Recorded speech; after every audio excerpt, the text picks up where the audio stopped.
Hey guys, so today I wanted to talk about supplements and what ones I use and why. This doesn't mean these are the ones you have to use, I'm just going to talk through why I use these. When I first started training, I read so many different things about so many different supplements and I was so confused at what I should take. I felt like I should be taking all of them from what I had read.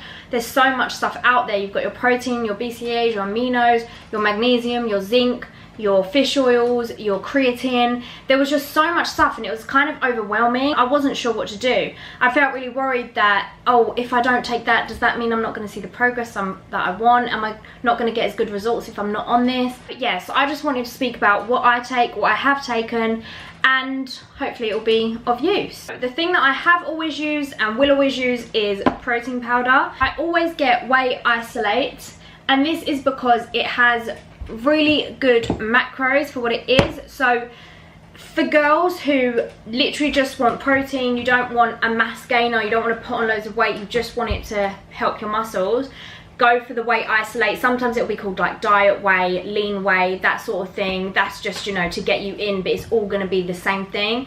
You're looking for something that has around 100 calories. It can sometimes be a little bit more, and you don't want anything too high, obviously. And then the carbs and the fats should be like 0 point or 1 point. It shouldn't be anything really at all. I use at the moment Protein Empire. I really like their flavors. They do quite a variety and it's a very good value for money as well. So I've always taken protein powder because obviously protein is how you repair and grow the muscles. And I think it's quite hard for a lot of people to get that much protein in their diet. A lot of my clients will come to me and they don't eat that much meat. They'll have like chicken at lunch and then that'll be it, for instance. So it is a good extra way of getting protein in. Obviously, if you're vegan, vegetarian, you can get all your vegan proteins, your hemp, your soy protein and stuff like that, so there's always alternatives. You don't want this to be your main source of protein. You don't want to be living on it because obviously you want real food as your main source of nutrition, but it's just a great extra to help you reach your protein goals. I have it in my porridge in the mornings. It makes it taste really nice, gives it a lot of flavor, and then I'll have a shake after I train. The reason I have it after I train is because when you train, you tear down your muscle fibers, and that's why it's really important afterward to refeed yourself. This is why nutrition is so important, because if you're training and you're going doing a leg session and then you don't eat afterwards, you don't eat the rest of the day, then how will your muscles grow and repair if they've got nothing giving them that energy? It's the same way if your car runs out of petrol, you have to refill it. You see what I mean? The whole theory in having a protein shake within a 30-minute window after you train, some people don't believe it, but some people do strongly abide by it. They say that within that half an hour, it's your anabolic period. So it's when your muscles are most receptive to taking in protein, and they're basically like a sponge, so they'll just soak it up. So I will definitely have a shake after I train. Next one, BCAAs. This is branched chain amino acids. You can also just get amino acids. This is just free amino acids. It's really good if you can get the amino acids which has all 9 in, because you need all of those 9 essential amino acids in your diet. So it's just 1 scoop and you mix it with water, and that's actually a full jug.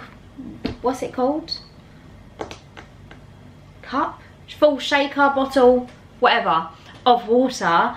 Normal serving, and yeah, I just have that while I train. A lot of people say you can have it before workout, after workout, but I think during your workout is when it's most effective, because it just keeps me going. Like having that flavor and that drink and that energy rather than just plain water, I feel like really helps me with my sets, with my reps, with my strength.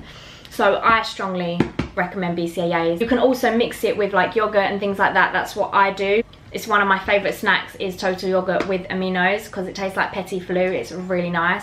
BCAAs and aminos are known to increase your muscle growth, reduce your muscle soreness, reduce exercise fatigue. So they are just meant to really help keep you going while you're training and just help give you that extra protein into your muscles to help them repair and grow. And that is why I use BCAAs. Next, pre-workout. I don't really use this. I've used this about 5 times in my life, I would say.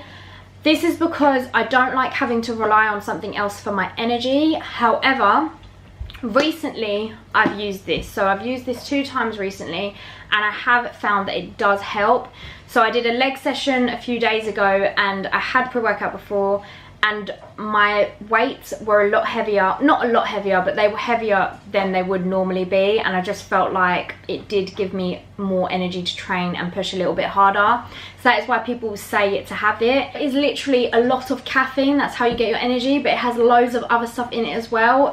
So this one's got loads of amino acids in, it's got loads of vitamins, magnesium, grapefruit bioflavonoids, black pepper extract. So it's got loads of stuff in it basically. So it's supposed to be good for you, it's supposed to help you, but you don't want to rely on caffeine, and that is the point. So I wouldn't recommend to have this all the time. You don't want to have this after every session because you don't want to rely on caffeine. You don't want to feel like you have to have this to have a good session, because then your tolerance for it is just going to get even more, and you're going to have even higher doses to actually feel anything, and you'll get to the point where you're having it and it's not going to do anything for you anymore because you've built up that immunity, as they say. So you know, if people have coffee every day, they don't get that sort of hyperness from it anymore because they're just used to it, and then without it, like, they really do depend on it. They just could not see their day without their coffee. So that's why good for sessions when you're feeling really tired and you need to push that a little bit harder, but don't have it all the time. Next, I have here magnesium. Magnesium is good for your bones. It helps with your energy, your muscle strength, flexibility, sleep, and stress. So in the bodybuilding world, they tell you to take magnesium because it helps speed up the recovery process. It also improves muscle function and maintains the electrolyte balance and reduces fatigue. They say it's really good to have this with zinc, and you can get your ZMA, which is a combination of zinc and magnesium. When I take magnesium properly, I will have it with zinc, but we have run out at the moment, so I don't have any to show you. But it's the same, but it says zinc on it. If I just do this, I can pretend it's zinc. This is zinc. So the whole thing with zinc is that it helps speed up the muscle building reactions in your body. So you have magnesium for recovery and you have zinc for building. It also stabilizes protein structures and helps with the hormone balances in your body. So it is known to be a really good thing to take when you're actually serious about your training. Let me point out that magnesium and zinc, I have periods where I will take them, but I have not taken them throughout my whole journey. Throughout my whole time in bodybuilding, in training, the only thing I've taken all the time is my protein and sometimes amino acids. I don't even take that all the time. Sometimes I do just have water if I forget it. I'll go a couple months if I haven't got a new one in without taking aminos. So another supplement that I have taken is fish oils. Fish oils are supposed to really help your heart health and help protect you from diseases. However, you have to remember that it is so much better to get all of this from food. So if I could have some salmon or mackerel, that is obviously so much better than taking a tablet. If you can get all your vitamins and minerals from food, it's going to be so much better for your health than just taking pills constantly.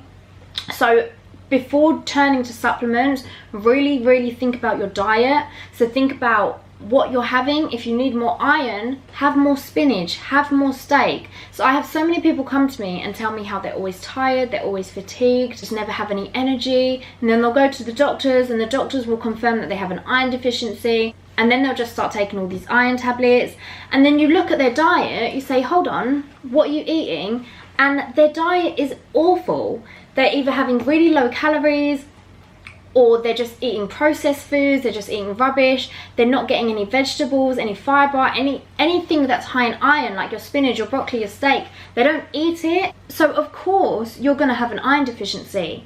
But before turning to the tablets, have a meal, have some steak, have some spinach.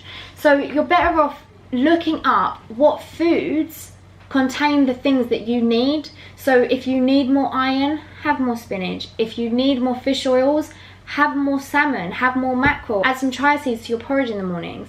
This is really important to get across. Like I said, don't live off protein shakes.